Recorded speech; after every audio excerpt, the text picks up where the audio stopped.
আজকে আমি যে অঙ্কটি করাবো সেটি হলো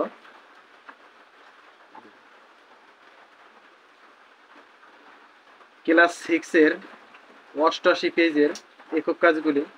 এখানে একটি ঘটনা দেওয়া আছে। ঘটনাটি আমরা একটু দেখি। সুবর্ণপুরের বাসিওয়ালা। সুবর্ণপুর গ্রামে এক রাখাল ছিল, নাম তার বসির। বসির খুব ভোরে গরুর পাল নিয়ে মাঠে যায় আর সন্ধ্যা নামার আগে বাড়ি ফিরে আসে। গ্রামের সবাই অবশ্য বসিরকে বাঁশিবাদক রাখাল হিসেবে চেনে, কারণ বসির অবসর পেলেই বাঁশি বাজাত। অদ্ভুত সুন্দর তার বাঁশির সুর। দুপুরে গরুগুলো যখন মাঠে আপন মনে ঘাস খেতে থাকে, বসির তখন গাছের ছায়ায় বসে আর ঝুলি থেকে তার বাঁশি বের করে। বাঁশিতে ফু দিতেই বের হয়ে আসে জাদুকরী সব সুর। তখন পথ দিয়ে কেউ গেলে সে সুর শুনে দাঁড়াতে বাধ্য হয়।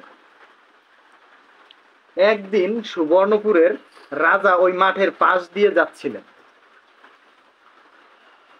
সময়টা দুপুরের দিকে। প্রতিদিনের মতোই বসিরের গরুর পাল মাঠে চরে বেড়াচ্ছিল, আর বসির আপন মনে বাঁশি বাজাচ্ছিল। রাজা বাঁশির সুর শুনেই থমকে গেলেন। এত সুন্দর সুর আগে কখনো তিনি শুনেননি। সাথে সাথে তিনি তার উজিরকে পাঠালেন খবর আনার জন্য তার রাজ্যে কে এত সুন্দর বাঁশি বাজায়। উজির বসিরকে নিয়ে রাজার সামনে আসলো। বসির তো ভয়েই শেষ। রাজার সামনে তাকে নিয়ে আসা হলো। সে ভেবে পাচ্ছিল না কি ভুল সে করেছে। রাজা তখন বসিরকে অভয় দিলেন, তার বাঁশির খুব প্রশংসা করলেন এবং পরদিন তাকে রাজ দরবারে এসে সবার সামনে বাঁশি বাজানোর আমন্ত্রণ জানিয়ে সেখান থেকে বিদায় নিলেন। আমাদের এখানে প্রশ্ন করছে, বসির খুব খুশি হলো কারণ সে রাজদরবারে এর আগে কখনো যায়নি, কিন্তু পরক্ষণে সে চিন্তায় পড়ে গেল, কারণ রাজদরবারে যাওয়ার মতো তার কাছে ভালো কোনো পোশাক নেই, জুতা নেই, এমনকি এত দূরের পথ পাড়ি দেওয়ার জন্য কোনো গাড়ি বাহনও নেই। বসির মাঠ থেকে গরু নিয়ে দ্রুত তার বাড়িতে গেল। এরপর আশেপাশের প্রতিবেশীদের ব্যাপারটি জানালো এবং তাদের কাছে সাহায্য চাইলো। এখন এখানে আমাদের একটি অঙ্ক দিছে, যে এটি হলো আমাদের একটি ঘটনা বলছে, ঘটনার আলোকে আমাদের অঙ্ক সাজাইছে। যেমন একজন বুড়িমা এগিয়ে এলেন, তিনি বললেন, আমি তোমাকে সুন্দর একটা জামা বানিয়ে দিব, কিন্তু এর বিনিময়ে তুমি যা পুরস্কার পাবে তার 10 ভাগের 1 ভাগ আমাকে দিতে হবে। বসির মনে মনে হিসাব করলো, আমি যদি 50টি স্বর্ণ মুদ্রা পাই তাহলে বিদ্যাকে দিতে হবে 20টি। বসির বুড়িমার প্রস্তাবে রাজি হলেন।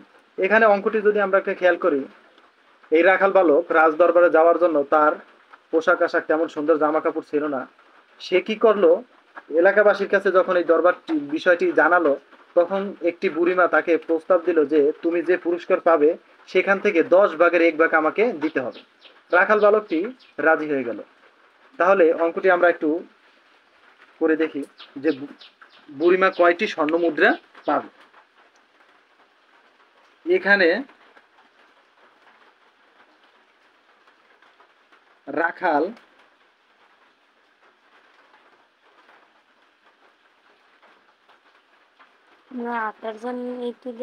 যদি 50টি স্বর্ণ মুদ্রা পায়, তাহলে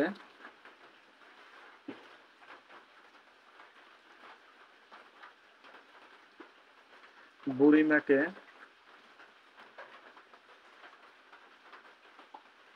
দিতে হবে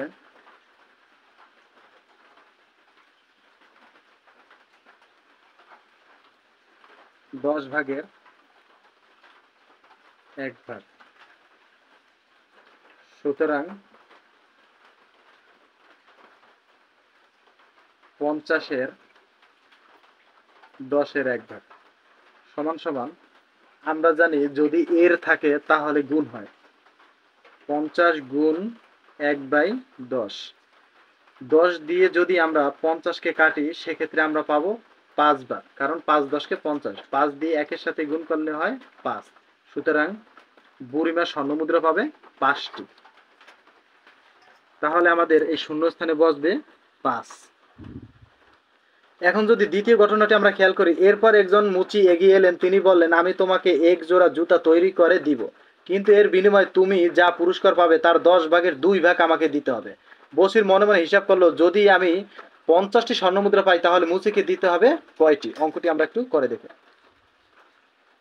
এক্ষেত্রে 50 এর 10 ভাগের 2 ভাগ পাবে। সুতরাং আমরা জানি যদি এর থাকে তাহলে গুণ হয়। 10 দিয়ে যদি আমরা 50কে কাটি পাবো হলাম 5। 5 দিয়ে 2 রে গুণ করলে 5 দুগুণ 10, 10টি। তাহলে মুচি পাবে 10টি। এখন 3 নম্বর ঘটনায় আমাদের বলছে, সবশেষে একজন ধনী ব্যক্তি এগিয়ে এলেন। তিনি বললেন, আমি তোমাকে খুব মজবুত একটা বাহন তৈরি করে দিব, কিন্তু এর বিনিময়ে তুমি যা পুরস্কার পাবে তার 5 ভাগের 1 ভাগ আমাকে দিতে হবে। বসির মনে মনে হিসাব করলো, আমি যদি 50টি স্বর্ণমুদ্রা পাই তাহলে ধনী ব্যক্তিকে দিতে হবে ড্যাশটি। অঙ্কটি আমরা একটু করে দেখি। এখানেও 50-এর 5 ভাগের 1 ভাগ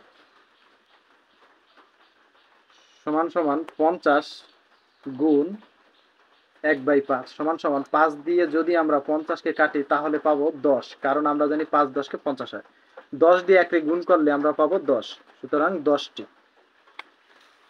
তাহলে ধনী ব্যক্তিও পাবে 10টি স্বর্ণমুদ্রা। পরদিন বসি নতুন জামা জুতা বাহন নিয়ে রাজ দরবারে গেল। রাজার অনুমতি নিয়ে সবাইকে বাঁশি বাজিয়ে শোনালো। রাজ দরবারে সবাই খুব খুশি হলো। রাজা খুশি হয়ে বসিরকে 100টি স্বর্ণমুদ্রা উপহার দিলেন। বসিরও এই উপহার পেয়ে খুব খুশি হলো। এবার প্রশ্নগুলোর উত্তর। বুড়িমা কয়টি স্বর্ণমুদ্রা পাবে? বুড়িমা কয়টি স্বর্ণমুদ্রা পাবে? এখানে আমাদের যে অঙ্কগুলো আমরা করছি সেটি হলো, রাখাল বালক পুরস্কার পাবার আগে মনে মনে 50টি স্বর্ণমুদ্রা মনে করেছিল সে পাবে, কিন্তু এখানে আমরা দেখতে পাই সে অবশেষে 100টি স্বর্ণমুদ্রা পায়। তাহলে বুড়িমা কয়টি স্বর্ণমুদ্রা পাবে? নিয়ম আমাদের এই একই, যেমন আগে ছিল 50 এর, এখন হবে 100 এর। তাহলে অঙ্কটি যদি আমরা করি,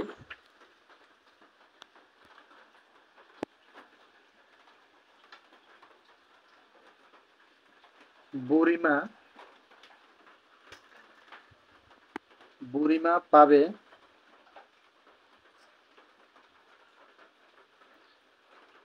100 এর, বুড়িমার ভাগ ছিল, বুড়িমা পাবে 10 ভাগের 1 ভাগ, 10 ভাগের 1 ভাগ। সুতরাং 100 গুণ 1/10। 10 দিয়ে যদি আমরা 100কে ভাগ করি সেক্ষেত্রে পাবো আমরা 10। 10 দিয়ে যদি আমরা 1কে গুণ করে পাবো আমরা 10টি। এটা হলো বুড়িমার স্বর্ণমুদ্রা। এরপরে বলছে, মুচি কয়টি স্বর্ণমুদ্রা পাবে? মুচি কয়টি স্বর্ণমুদ্রা পাবে? মুচি পাবে 10 ভাগের 2 ভাগ। তাহলে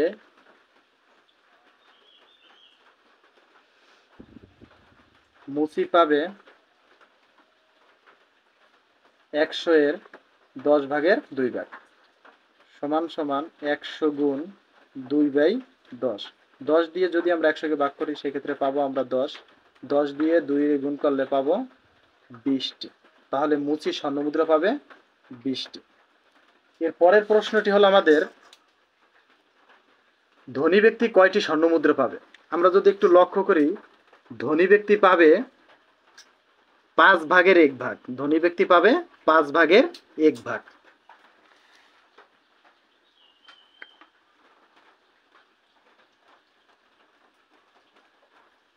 ধনী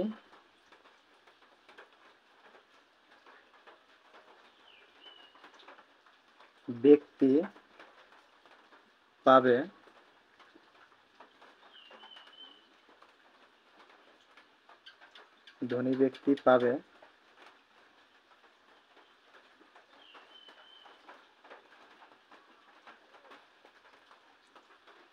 100 এর 5 ভাগের 1 ভাগ সমান সমান 100 গুণ 1/5। 5 দিয়ে যদি আমরা 10কে ভাগ করি, 100কে ভাগ করি সেক্ষেত্রে আমরা পাবো 5 20-এ 100 সমান সমান 20 দিয়ে 1কে গুণ করলে পাবো 20। সেক্ষেত্রে সে পাবে 20টি স্বর্ণমুদ্রা। ধনী ব্যক্তি পাবে 20টি স্বর্ণমুদ্রা। এর পরের যে প্রশ্নটি সেটি হলো, বসিরের কাছে অবশিষ্ট কয়টি স্বর্ণমুদ্রা থাকবে? বসিরের কাছে অবশিষ্ট কয়টি স্বর্ণ মুদ্রা থাকবে?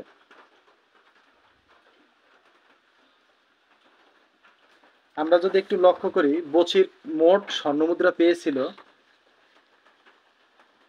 সুতরাং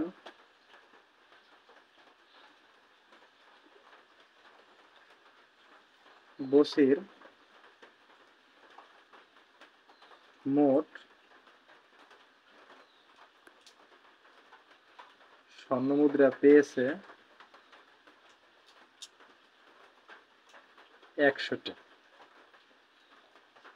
সুতরাং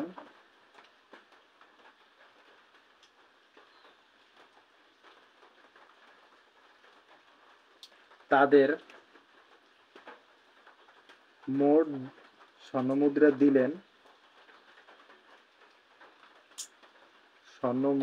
দিলেন এখানে মোট বলতে বুড়িমাকে দিছে, মুচিকে দিছে এবং ধনী ব্যক্তিকে দিছে। 3 ব্যক্তিকে মোট কতটি স্বর্ণ মুদ্রা দিছে? যেমন আমরা যদি দেখি, বুড়িমাকে স্বর্ণ মুদ্রা দিছে 10টি, 10 যোগ মুচিকে দিছে 20টি স্বর্ণ মুদ্রা এবং ধনী ব্যক্তিকে দিছে 20টি স্বর্ণ মুদ্রা। টোটাল যদি আমরা একটু যোগ করি, সেক্ষেত্রে দেখতে পাবো যে এখানে 50টি স্বর্ণ মুদ্রা হয়। 50টি মুদ্রা।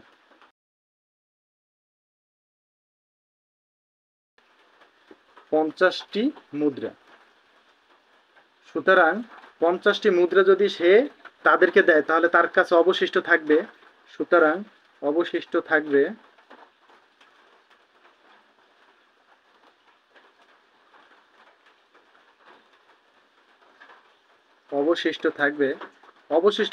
টোটাল স্বর্ণ মুদ্রা থেকে।